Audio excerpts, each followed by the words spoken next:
Ambu Ane mohon Deddy Mulyadi jangan hambat proses perceraian.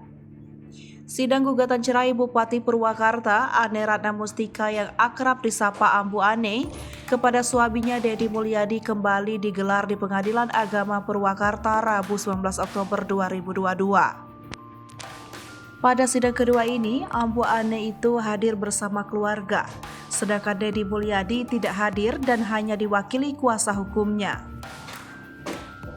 Persidangan gugatan cerai Ambu Ane atas Deddy Mulyadi dipimpin oleh Hakim Lia Yuliasi dan dua anggotanya yaitu Denny Heriansyah dan Ridho Afriyanedi.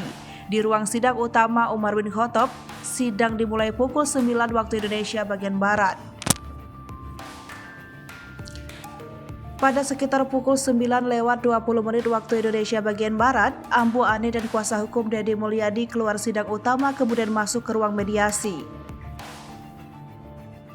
Sekitar pukul 9:45 waktu Indonesia bagian Barat, Ambu Ane keluar di area persidangan. Ane menyayangkan tidak hadirnya kembali Deddy Mulyadi dalam sidang kedua. Padahal, yang beralasan karena kesibukan, dirinya juga sebagai Bupati Purwakarta memiliki banyak kesibukan. Bahkan hari ini diundang Sekretariat Jenderal Republik Indonesia di Cirebon. Akan tetapi diwakilkan mengacu dengan Undang-Undang Nomor 23 berkaitan dengan pemerintah daerah.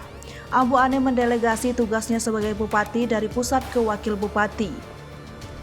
Dia berharap tergugat Deddy Mulyadi bisa hadir langsung pada agenda mediasi pada 27 Oktober nanti. Jangan sampai terkesan ada kesengajaan untuk menghambat proses gugatan cerainya. Deddy Mulyadi juga diminta menghormati pihak Pengadilan Agama Purwakarta